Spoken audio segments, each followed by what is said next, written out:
All right, well, let's go ahead and kick it off. Thank you all for joining. It's really exciting to have everybody on the call.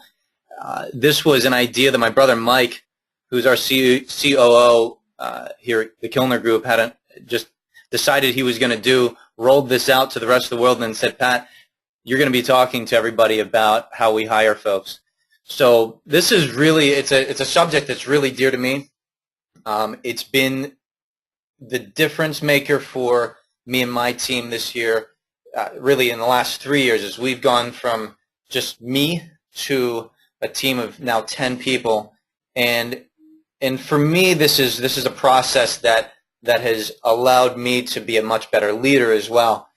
Now, just seeing who's on the call, we've got people who are at the very beginning of their business life and in starting their own companies, starting their own trajectory in their businesses. And we've got people who are really experienced as well. So it's going to be a lot of fun, and I can't wait to hear some of your feedback as well.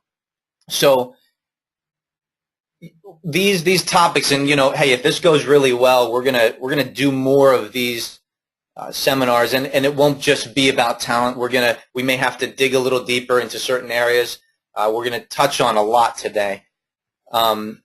So let's see if I can get this to work. Okay, so the way we look at talent, and I think most really successful businesses and big businesses understand talent is as really your most valuable resource.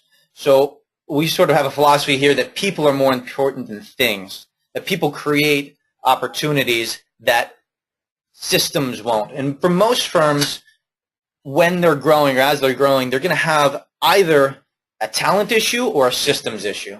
So initially, when you're starting your company, you are the talent, and you're putting systems into place in order to hit new benchmarks and hit your goals. At a certain point, though, you have to look at your capability to do your job and understand yourself and what you're absolutely most gifted at, and then what other people could come alongside you and do really, really well. So I've been really fortunate to find people who are great at things that I am not truly gifted at. And at first, I was doing everything on my own. So here's the overview of what we're going to talk about. I'm just going to give you a quick overview of my background in hiring, and by no means do I have it all figured out, but I'm going to sort of show you through my mistakes some of the examples that have really helped me. What's most small businesses do to limit growth? Casting your mission and vision and values to talent, understanding who the candidate is, really getting to know people at a really, really high level before you decide to be in business with them, and then finding a role that matches them. Sometimes you may have an amazingly talented person and not have a role that matches them, and that's all right. The way my business has shifted is I am very much in the talent business. I happen to be in real estate, but I'm also in the talent business, and wearing that hat on a daily basis has really been informative to me as I look at talent and people and just their gifts and wiring, and whether we have an opportunity immediately or whether we have to put them on a bench and maybe come back to them in a year. We have a process that's just a quick screening interview process, and these are really helpful. Some of you may already be familiar with this process. A screening interview that allows you to break down whether you want to take people through an extensive process that may lead to a hire. And then checking references, using behavioral and personality assessments, so really digging deep into the wiring of the people. And then, again, if we get to it, we're gonna dig into what it looks like to bring somebody through. And we know on our team that the person is not fully hired until they get through their first 100 days with us. They literally have to, what we call, take the role out of our hands and own it in that first 100 days. We want to set them up for massive success, get them ramped up really fast, and we've got a whole procedure for that. So a little bit of our team, so that you guys have a general orientation. It used to be just me doing everything, and we've expanded with talent in all sorts of areas. My first hires were in the administrative world. So these were people that were really, really gifted at the details, which I am not absolutely gifted at. I'm much better at the sales, being in front of people, being out in the field. And what that did was two things. One, it made my process a whole lot more streamlined. It let me get some sleep at night, and it also allowed for clients to have interaction that I couldn't give them. As we expanded, I wouldn't be able to possibly give them the interaction and the detail management that my team was able to do. And then the other reality is, if you just sit back as a small business owner and realize what you're paying yourself per hour, this was work that, if I want to be worth $100, $200 an hour, $300 an hour, I could pay other people $17 to $27 an hour, depending on the role, and have an enormous amount of security and higher level of customer service. And it really just broke open my ability to get out in the field, meet people, lead generate, and it blew up my opportunities in the real estate world. So you'll see here right now, Michael is our team manager, but he's really the lead admin. He directs Kathy and Brendan and Abby. Abby's our transaction coordinator. Everything soup to nuts that has to do with transactions. All the paperwork here in Maryland, we've got about 60 pages worth of documents for each and every file, and she just manages every little bit of it. Brendan takes care of all the details of our listings, makes sure that all the photos are taken properly, that if we're flying a drone over the house, that's done properly, make sure that the floor plans are drawn, that the sign goes up, and all the little details that go into that. That's Brendan's role, and he owns it. Kathy is actually in the Philippines for us, and she takes calls for us, inbound lead generation for us, but also very administrative in making sure that the leads are distributed correctly. Brian and Mary and John and Dwayne are on the agent side. John and Dwayne are on the listing side, and Mary and Brian are on the buyer side. And the beauty of this team is now I have the opportunity to coach and mentor on a daily basis all of these people so that I can create greater opportunity for them. And we got a lot of talent, and in order for me to extract myself from the daily client interaction, the negotiation of contracts, the nitty-gritty of dealing with people who want to sign in a different place in their yard, and to be able to extract myself from that and then to train and lead people on a daily basis is what I'm really passionate about. And folks like John and Dwayne, families, and want to have huge growth in their lives. What I realize is that type of talent needs me to keep growing the organization to provide them more and more opportunity. So it's the type of talent that we can grow with, and all of them are excited about that. The beauty of this is now that we have a hub, we are expanding. So we just sent Dwayne to Virginia. We're looking for more talent in DC. And so once you have a really, really strong centralized hub in our world, you're able to expand off of that. Now, contrast this with what most small businesses do. This is the case in real estate. This is the case in almost all small businesses.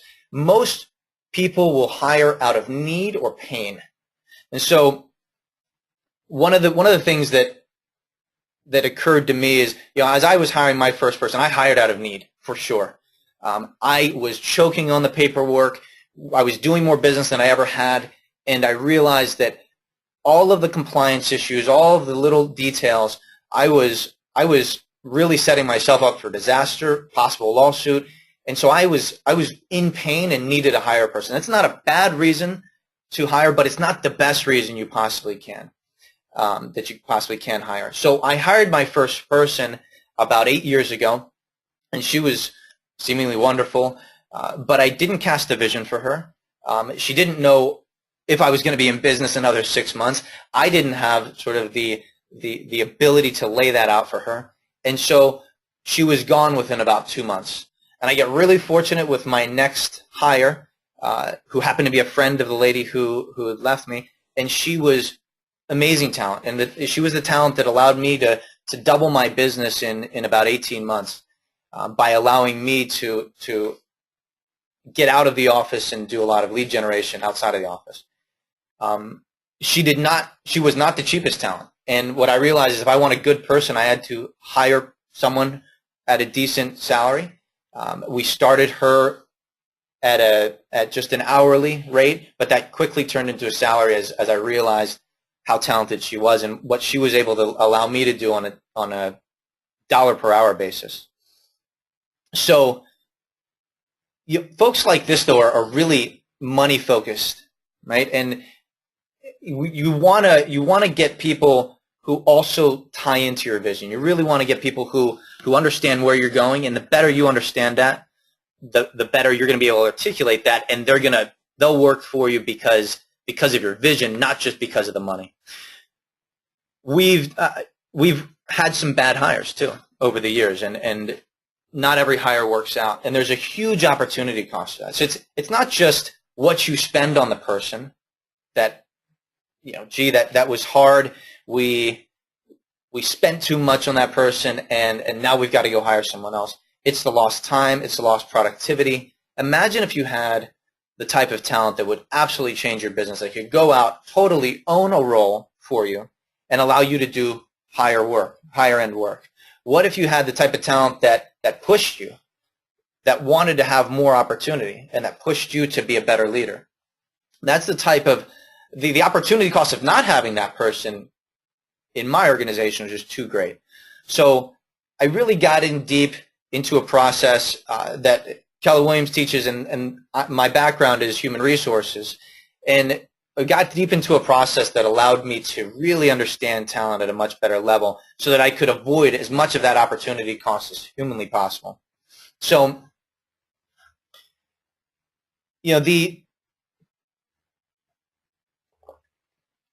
I mentioned this a little bit, but the idea of limiting opportunities, we always say to folks who are thinking about joining our team, we do not have any limit on the amount of business we want to do. I show them our map of where we want to be in 5 years and 10 years. We got it pretty clearly delineated, and we show them that there's going to be more opportunity than they can typically get in the industry just within our firm, and that we're going places really fast. So the conversation is usually, where do you want to go, and are we the right vehicle for you? That totally changes the dynamic. It's not, hey, here's a role. Can you tell me how you're going to fit into that role? In fact, we don't even really define the role. We don't get into what it is that we have an opportunity for, because frankly, it's inconsequential. What we really want to do is get to know the person. If they're the right person for an opportunity, you're going to be able to blow up their world and give them more opportunity, hopefully, because there's no cap on what you can do with great talent. So by limiting opportunities for people, it's the best way to not only limit their growth, but also the growth of the entire firm. And I think in a lot of ways as leaders, we have a moral obligation to take care of people and place them in positions where they can have a massive effect on the world and society through the exercise of their talents. And far be it from us as leaders to limit their opportunities. Here's some of the things that we look for in great talent. We know that in about 2 years of owning a role, they're going to come to us, they're going to knock on our door and say, listen, do you have more opportunity for me? And we want to be able to say yes. But quite frankly, we tell people, if we can't be the vehicle for your greater opportunity, you believe that there's greater opportunity outside of us, you should leave. And we give them that freedom. We want them desperately to really fulfill their days, really their mission on earth, which can be very short. Who knows how long you're going to be here? The idea is, let's get talent into a place where they're being incredibly effective at earning money, incredibly effective at changing lives through the exercise of their role. They're always going to be hugely eager to learn, voraciously eager to learn. We're always looking for that. Non-talent will say, I have too much on my plate. I can't learn that. They will also push you. I mentioned this. Even if you don't have a path forward, here's the dangerous thing about really high talent. If you attract high talent and you don't know where you're going, it will push you wherever they want to go. And we call it sort of taking the book, owning the role, literally ripping the role out of your hands and wanting more. That's what great talent looks like, and that's who we want to be in business with. So the first basic concept that we've really grappled with understanding, well, what's our mission? And now that we can articulate our mission, our vision, our values, we're finding that talent is attracted to us because of what we stand for, who we are. And so like attracts like. It's this law of attraction. Maxwell talks about it all the time. So we want to know, we had to sort of dig deep and understand, okay, what are our guiding principles? What do we want to do? We are really at the core of this. A lot of this has nothing to do with real estate. A company obsessed with forming leaders who possess heroic virtue. We really believe that leadership is directly correlated to people being great human beings, of living sort of the classic virtues, heroism, humility, being just, being self-mastered, right? Being big picture, magnanimous, being incredibly prudent. And this is not prudence with a lack of courage, right? This is really, really, and this, what we're finding for talent is it's really, really speaking to them at a very core level, at a very human level, about who they are and what they want to do. And some people are sort of intimidated by it. They go, wow, that's a little bit too big for me. That's a little bit too big picture. That's fine. That's great. They may not be the right person for our organization yet. So we want to know what our vision is. We want to be able to articulate it well. It has to be sort of part and parcel of who you are in your business. And then, do they share that common vision? Are they looking to go in a similar place? It doesn't have to be exact, but do they want to go to a similar place in their lives and have a similar effect? And what we found is that has separated us and eliminated people from our candidate pool because they may not want to be where we want to go. Now, sort of understanding our candidate match and finding a really great role, it's, as I mentioned before, it's really not so much an interview process as a getting to know this person on purpose. So when we talk about getting to know, let's just sit back and have a beer and get to know each other, that's not what I'm talking about. What I'm talking about is a really purposeful process by which you're getting to know this person. Oftentimes, by the end of the process, if we brought a candidate from the first meeting all the way through, it's about 6-7 hours.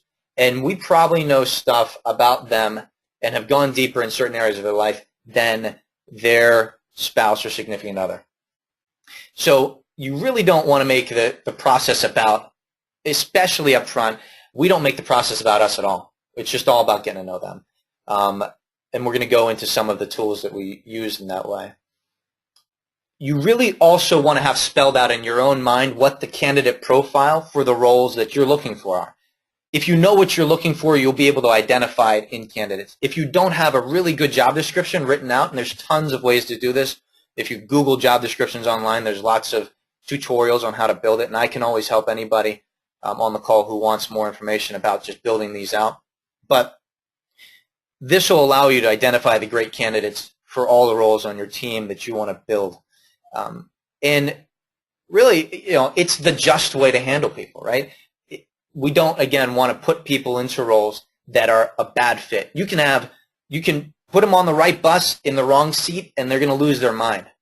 Right? If I put one of our administrative people into one of our sales roles, that would absolutely blow their mind, and it would be just miserable for them. And that would be a real disservice to them. So we feel like we want to put our best talent into the best role for them humanly possible. So one of the ways that we do this right out of the gates, and you can do this very informally by simply remembering some very simple principles. The screening interview is really all about understanding the person's life. Now, you could get a resume from somebody, and they could, delineate all the great achievements they've had, or you can ask them about their life, which is really their resume, really what their resume should be. But you really want to hear them articulate it. So you could run into somebody at, the other day I was at, I got rear-ended, and I had to get the bumper fixed on my car, and I went in, I was talking to the young guy who was was helping me out, and immediately thought, man, this guy has talent. So I started asking him stuff about, previous work experience, where he went to school, what other interests does he have? Gee, where do you want to be in 5 years? What are your goals? We got into some of his habits. What's a typical day look like for you? When do you get in here? Just really trying to understand how the person thinks and acts, and it's all about them. You really want to make it all about them. And most of the time, and where I see this process fail, is where you start to talk about you because you like what they're saying and you want to connect with them. And that's fine and good, but what we found is the more we make it about the person on the other side, the more we endear ourselves to them, and the more that they want to continue in this process, because it's rare that you have an opportunity to talk a lot about who you are, where you're from, where you want to go. And so we're asking these questions, and people respond beautifully to these. So again, we go through, we call it WAY: work, education, interests, goals, and habits. And I'll repeat that: work, education, interests, goals, and habits. And I usually go through those things in my mind with folks in that order. You start with what they do typically every day and why they like it, why they don't like it. We often ask polarizing questions. We want to find out, what was the best part of that past experience? What are you most proud of in your time at community college? What did you like most about this boss or this mentor in your life? So we're really getting into who they are. All the while, we're looking for a few things. The biggest thing at this point for me is to hear if there is sort of blame or victim language. That just won't jive well with us as an organization. If we hear people say, you know what, I'm no longer at that firm, and it's all because of this person. Right? I want to dig deeper there. Maybe it is because of that person, but we want to see what their tendencies are in terms of blame and ownership of roles as well. So hopefully that's helpful. I'll repeat this. Where do you want to go, and how can I get you there faster? We're not actually asking that typically, but we're asking around the first part of that, where do you want to go? And thinking about, how can we take this person and get them to where they want to go faster? And then going through 3 deep. I'm going to go back really quick to this. Understanding their habits, a lot of this, just being able to juggle a lot and having order in their life is an important part of that. That's what I'm really looking for as I'm talking about habits. I want to know that they have a certain degree of or desire to struggle for the virtue of order. Because we're dealing with a lot all the time in our team, we need to know that they have habits that are built out for that. Do they have a habit of just thinking correctly as well? We want to see if we can find a thread that goes all the way through their life. Is this person just a self-starter, motivated person? Has this person gone through some big difficulty in their life and come out the other side? Right? How has that formed their habits and their virtues, really? And then once we get past that, oftentimes we'll say, well, that was great. Really appreciate you helping me understand this. That screening interview process should take typically no more than half an hour, 40 minutes. And sometimes we get through it in 15, 20 minutes if the person goes really deep, really fast. And then we'll just say, we'd like to take you through this process. Really, one of the first steps of that is understanding who you are through the eyes of other people. So, do you mind sending me some references? We usually want 5 professional and 5 personal. And of course, the first 5 people that they give you are going to be people that know and like them, and they're going to be prepped. Hey, you're going to get a call from Pat, and that's fine. And we totally expect that. And sometimes you'll get somebody who's ready to give you some real stuff at first level. But what we've found is that we will always ask that person at the first level, who else do they know who we should talk to about Bob, right? And they will typically tell us. And sometimes they'll hold back on that. We'll just say, you know what, this is really, we want to make sure we've got the right person, the right role, and we're really excited about it. are you sure you don't know of anybody? And usually we'll get to level 2. If we don't get to level 2, we've got some issues. We got to dig a little deeper. And once we go through those questions with level 2, and we've got some questions, I can always share those with you guys as well. Once we get through level 2, we'll ask the same question, at the end. Really appreciate you sharing all this with me. Who do you know who knows Bob, who we should talk to more? And then get into it. Now, level 3 is where you find all the skeletons in the closet. It's great. And you'll find, if there's things to find out about this person that, maybe, everybody's got some degree of issues in their life, we're going to find it. And we're expecting to find things that this person has done well, done poorly through this process. And usually it's a very positive experience. We're not expecting perfection, but what you do want to know is, will this person be the right fit? And we always say a zebra doesn't change its stripes. So if they're acting in a certain way throughout these questions as you're talking to folks, they're probably going to show up and act that way with you. So you have to decide whether or not you want those stripes in your organization or not. And that's what references are really all about, is figuring out from the perspective of others who this person is. And going 3 deep is hugely important. I had an interview, somebody called me about someone the other day, and I was talking to them, and they were asking me similar questions to what I asked. And I asked, well, have you spoken to this person's previous employer? And I said, well, no. And I thought, well, that's sort of a no-brainer, right?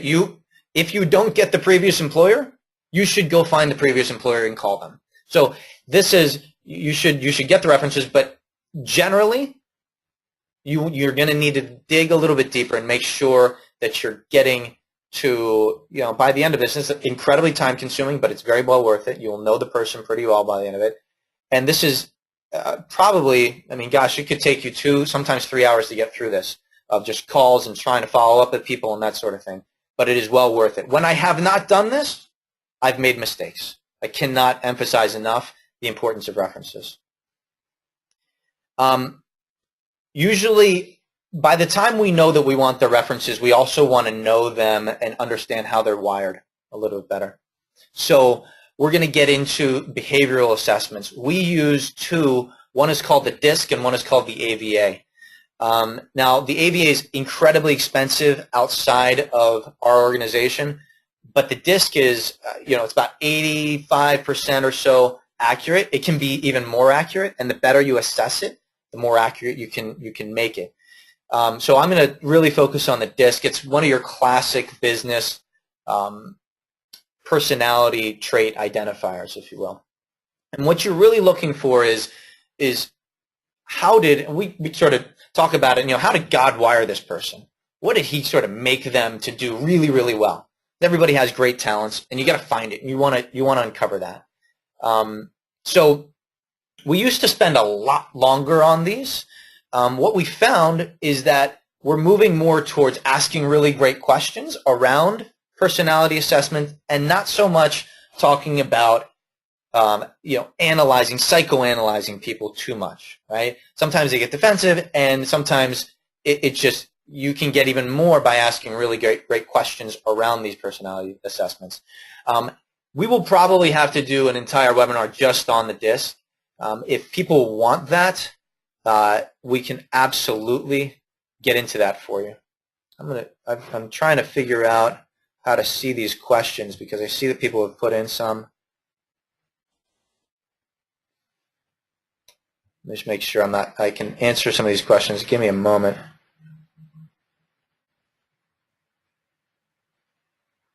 Gotta get my tech guy in here. Okay, I'm gonna keep going. Sorry.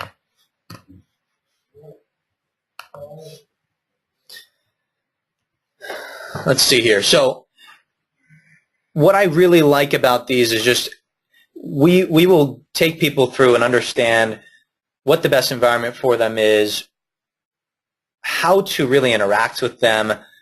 It begins to help us understand sort of how we might coach them as well. So if you look at this as, as the future leader of this person in the business world, and in a lot of ways in their personal life as well, because you're going to get deep with folks who are in a small organization with you. How are they best communicated with? Now, you may find that you've got a really, really talented person, and I took someone through this personality profile assessment. We used the AVA, and it's about 2 hours, and she was incredibly talented. I thought, wow, this person on every level is just really just superior. And I really desperately wanted to see if I could figure out a way to get her onto the team. And I only had one opportunity at that point. We were early on in our growth, and she could see in the AVA that she was a non-match for the role. We showed what the ideal candidate for this role looks like in the AVA. That's the beauty of this. And she could see that, and I could see that, and we really wanted to be in business together regardless. Now, I made her the job offer. It was a Friday. Made her the job offer, and she accepted that right there on the spot. We're real excited, big vision. By Sunday, I got an email, and she said, "You know what? I learned so much about myself through this process that I can't, in good conscience, take this role, because I think I'll do you a disservice and myself a disservice in doing that." So if you follow the process in spite of yourself, you will typically eliminate even great people who are the wrong profile for the role. And it turns out I ended up hiring my brother as a result of that process. I had interviewed about 8 people for that one role, and after receiving this, sat down. I was at my parents' house, and I looked across the table, and I saw my brother, and I looked at him and realized, you know what, he's probably the right personality profile for this. He's graduating in May. It was February. And I asked him if he would be up for going through the process with me, and boom, he's the right guy, and he's been able to help us grow our business enormously. So by following the process that you lay out, you force yourself, and this is a system, right?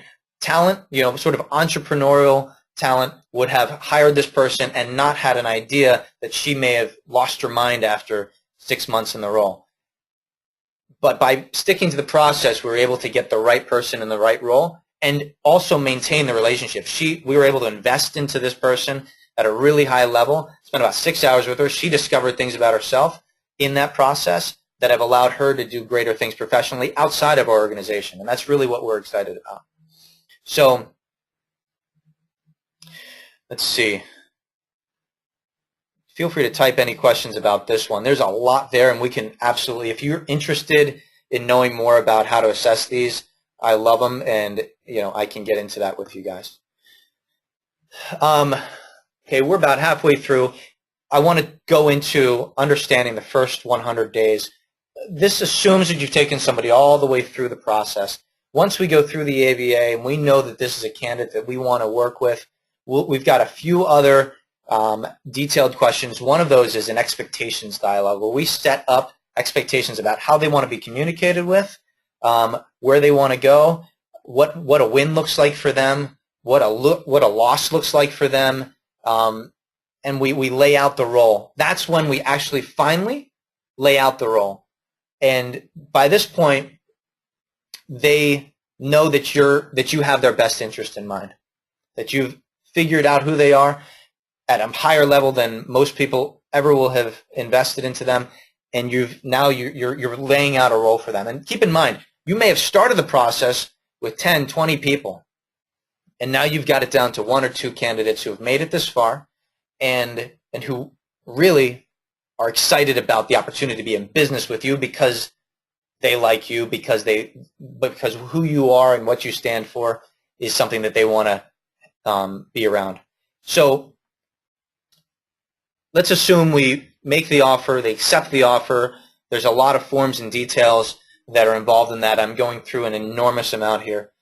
But let's assume they accept the offer and you bring them in the same way that we wanted to treat them and really get to know them and the detail that went behind that. We also want to lay out what superior acceptance and ownership of this role is going to look like in the first 100 days. We want to set them up for absolute success. So we're really assessing them at 30, 60, and 90 days, and then a final assessment 10 days later at the 100-day time frame. And we're going to delineate, here's what mastery and achievement looks like. Now, they say mastery is many more hours than we could possibly get in 100 days. But what the path to mastery is going to look like is what we're really laying out here. We want actionable goals, very clear, concise. We want to be very, very clear about what the expectations are. One of the biggest issues that I've seen organizations have is not laying out, sort of getting the right person, but then not guiding them through the process of owning the role. And then it becomes an exercise in frustration. You go, oh my gosh, I must have made a mistake. Actually, you may have just made a mistake in not understanding that your role as a leader has just begun informing these people. You want to give them a scoreboard. They need to know if they're winning or losing. And knowing that at a glance is really important. And then not being afraid to assess them. Really not being afraid to give really great feedback. And if you've taken them through the process of hiring them and invested that time, your ability to assess them in the role and give really great feedback will be really easy. If you jip them on the getting to know them and really understanding how they're wired and how they think, you won't know exactly how to give them feedback.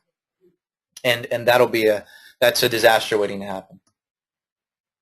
So I want to see what questions you guys have. Go ahead and start typing the sidebar. I'm going to while you type these questions, I'm going to pan out to, if I can, I want to pan out to a Word document that I keep in front of me. And it's a talent versus non-talent. Again, if you're going to be growing your business, you're going to be in the talent business in some way, shape, or form. You are a recruiter.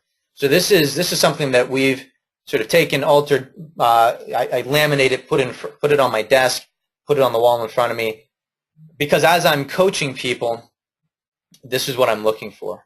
I'm going to grab Mike so I can make sure that I see all of your questions here. But if you guys want to review that, I'll be right back.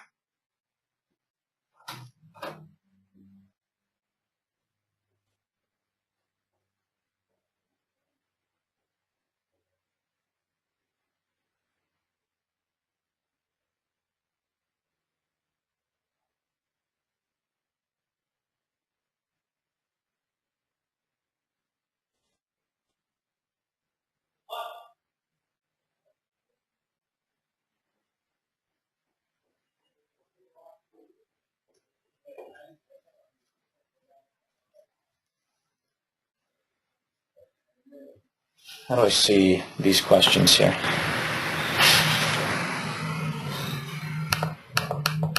Just really small.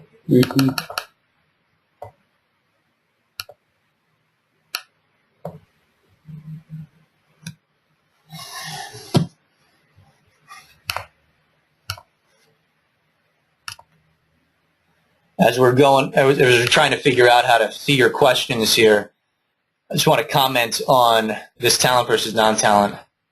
And it may sound a little harsh, but it's also a great assessment for you as a leader. You know, are you acting as talent for you and your organization, or are you seeing, are you not leveraging yourself as the talent in your organization? You know, when you first start out, you are your systems provider. You are your talent for the organization. You are the engine completely. So let's see here. So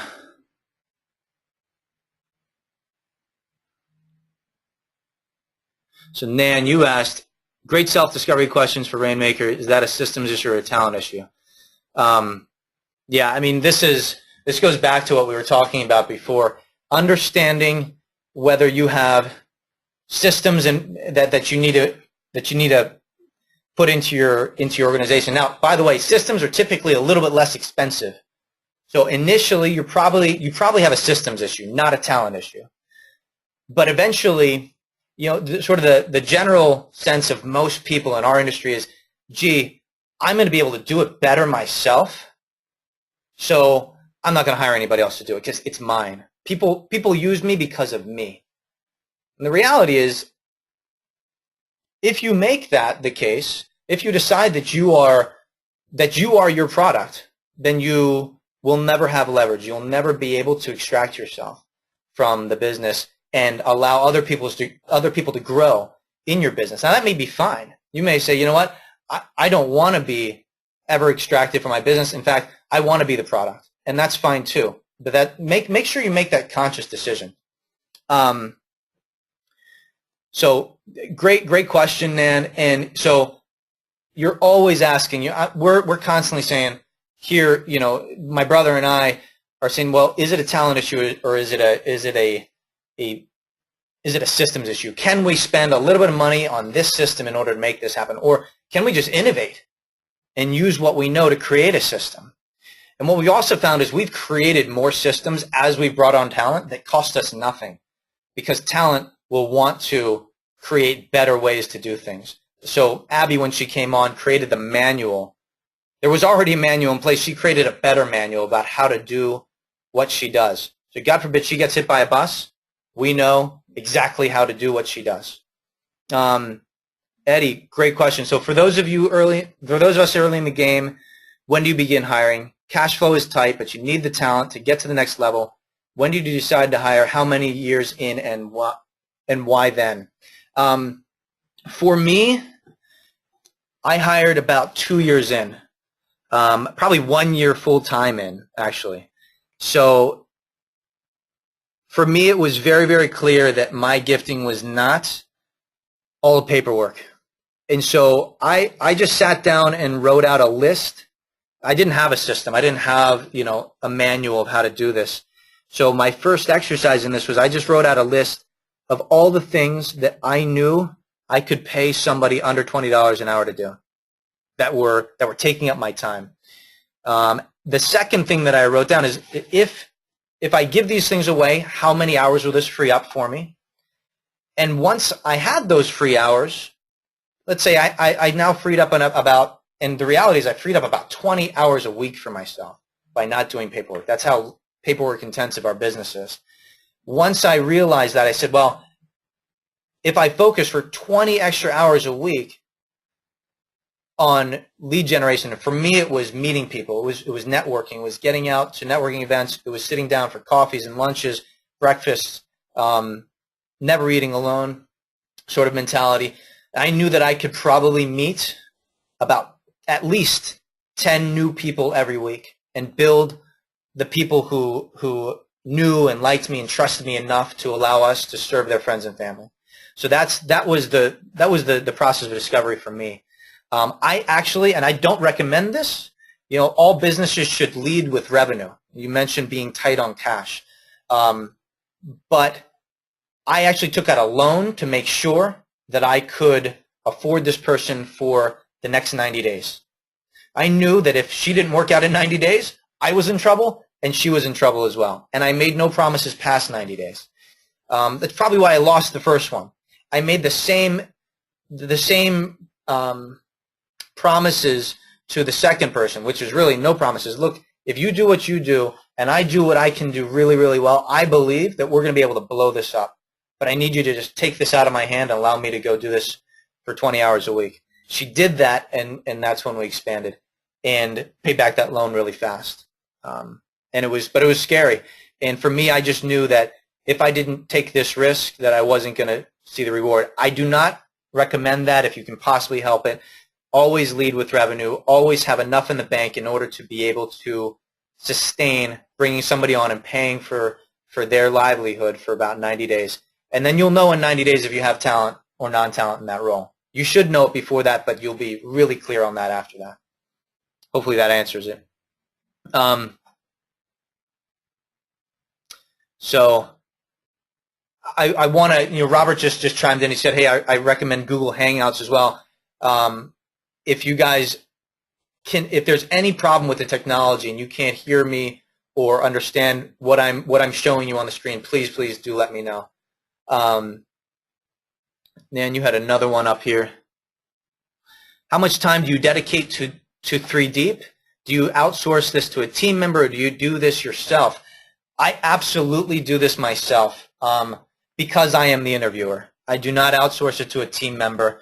Nan, I know on your team, you're doing this a lot of the time for Steve, and you've been so well trained in that world of understanding talent that if I had the right talent, I could absolutely delegate this to somebody else on the team. My team is not in a place yet where they're able to do the talent search in the way that I do it. I've just got a lot of hours into it, and it's as much an art as it is a science. So I do not delegate it. In terms of time frame on going 3 deep, I will spend upwards of about 3 hours on going 3 deep and understanding people better through the eyes of their references. And again, I can't, if you're going to go into longer conversations with people, have those conversations at the 3rd level, not at the 1st level. Get through the 1st level, but you know pretty much you're going to hear what the candidate wants you to hear at that point. And that's fine, and that's expected. You want to get through those and get to 3rd level quicker if possible. And Nan, I'd love your opinion on that, because that's just how I've found the flow to be really, really a good investment of my time. All right. There was another chime in a little bit earlier from one of our Keller Williams associates in Market Center.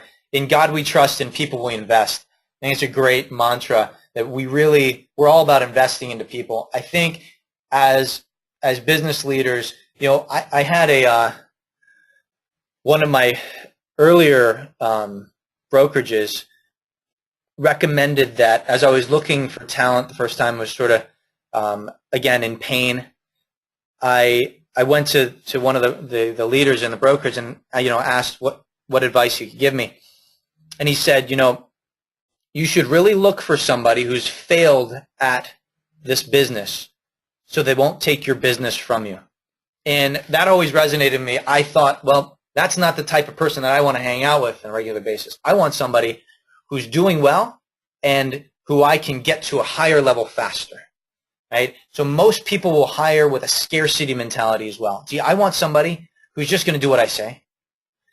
And that's fine, but that's not talent. And if that's what you're looking for, you may find some leverage there, but I would challenge that you're not going to find the person who's going to push for solutions, share your goals, fulfill your needs as a byproduct of fulfilling their own.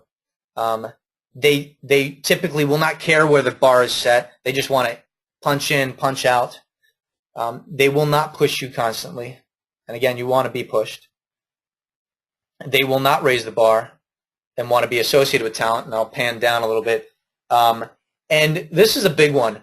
A lot of people are very rhetorical about, they'll read all sorts of books and say, well, this is who I want to be. You also got to see if they're actually acting that way. If in their life you can see a strain of really trying to be the leader that they're articulating. Great question, again, from Nan. In the first 100 days, what is the dialogue when it's not a great hire? Phenomenal question.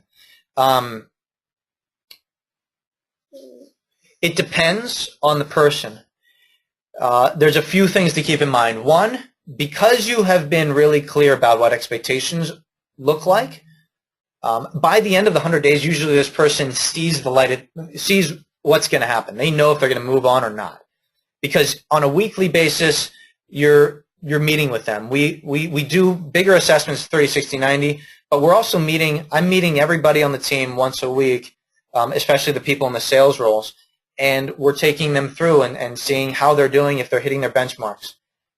So usually this person knows it's coming, if you're doing your job right. But they may be in denial about whether or not they're the right fit for the role. So it depends if they're a bad fit for the role, or if they're a good fit, but they're just not stepping up and their game isn't where it needs to be. So a non-fit is really easy, because you go, you know what? We talked about the fact that that this role may be a little bit tough because of you not being, of the role really not aligning with sort of the way that you're wired. Now, you and I understood that when we first started on this journey. What I'd like to do is visit why you think we can't close the gap. Because I see you go on a journey. For example, we'll see people who are who have sort of a lower sort of people acumen. This is a classic one in sales. You'll find somebody who on the disc has an eye that's maybe mid-level, but they're pretty driven.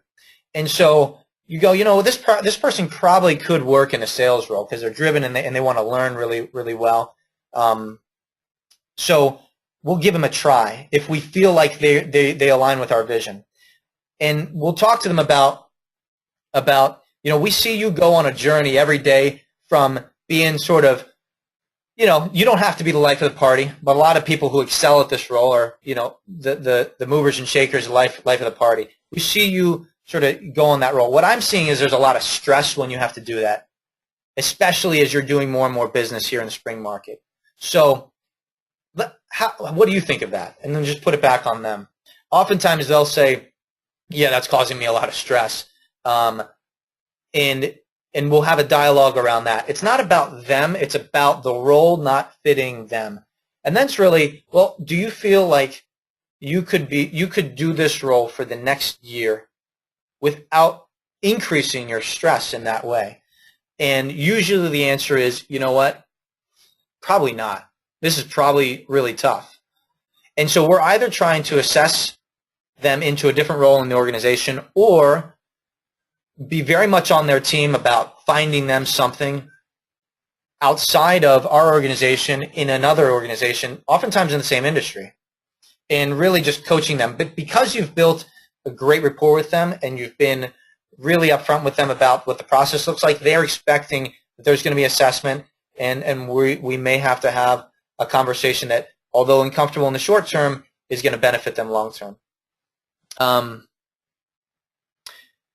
Got another question. What budget items do you look at first to understand what you can afford in the hire? That's a great one. It depends on the hire. If it's we sort of look at hires in two major segments in the sales world. One is we call them tree shakers and jelly makers. We've got people who are going to go out there and lead generate. Those are our tree shakers. They just go out and shake all the fruit off the tree every day consistently. And then we have jelly makers. The jelly makers take all the mess that the tree makers shake off the tree and package it up beautifully and create systems around it and make sure that it's just an amazing jam for our clients to consume. Right? So that's how I typically look at these things. You're going to look at the budget differently depending on the person. I look at, when I'm thinking tree shaker, I'm thinking about our cost of sale per deal. So for us, our cost of sale, when we cut a commission to an agent, that's coming out of our cost of sale, right?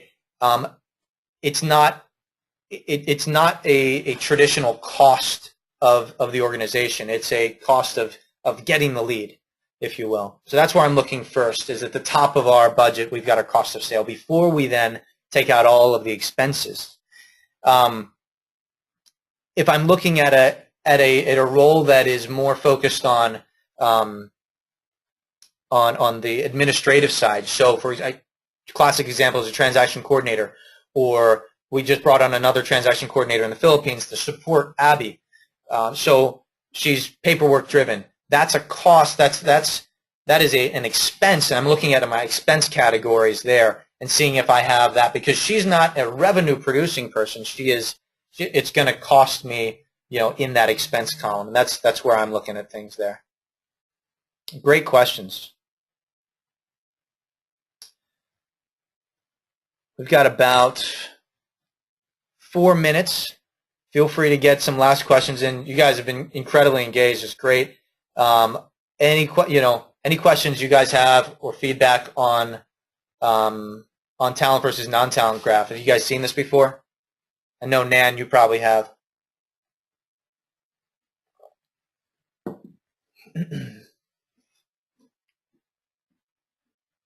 Ooh, do we cross-train with administrative people?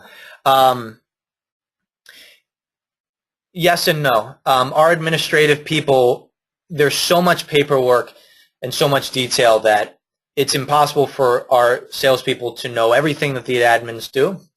But yes, there are people that can step into almost every role on the team. In fact, every role on the team has somebody that can step in and pinch in for them when they need, so that we're never at a loss for talent if somebody gets sick or somebody's on vacation or anything like that. So, and on the administrative side, you know, I don't like to have to do this, but, you know, occasionally, you know, last couple of weeks we've had a lot of stuff going on in the business, and I stepped in and helped ratify a couple contracts, and usually that's something that Abby's helping with or that one of the agents is doing. They just had, it was a beautiful thing. The agent had too many appointments, more appointments than he had budgeted for, and so yes, we're cross-trained, and the admin side is probably even more cross-trained than the sales side in a lot of ways. Okay, great stuff. Well, we're coming up on the end. Thank you all for tuning in. What I would love from all of you is just let me know, you know, shoot me an email offline. Let me know how we did. Also, let me know what you guys want to hear more about. We went through an enormous amount. This is usually what I presented to you today is something that this is a 4-day seminar in a lot of ways. So there's a lot of material to unpack here. If there's things that I went into here that you want to know more about, let me know that. If there's things that you want to talk about outside of this, if there's budget model stuff, if there's organizational chart things, if there's things about just building a vision and mission that you want to know about, please let me know. One of the things that I'm really passionate about with the team is scoreboards and understanding how to keep score, how to keep track of whether you're winning or losing on a weekly basis. So if any of those things resonate with you guys, let me know, and we'll get this together probably in another month. Thanks, everybody.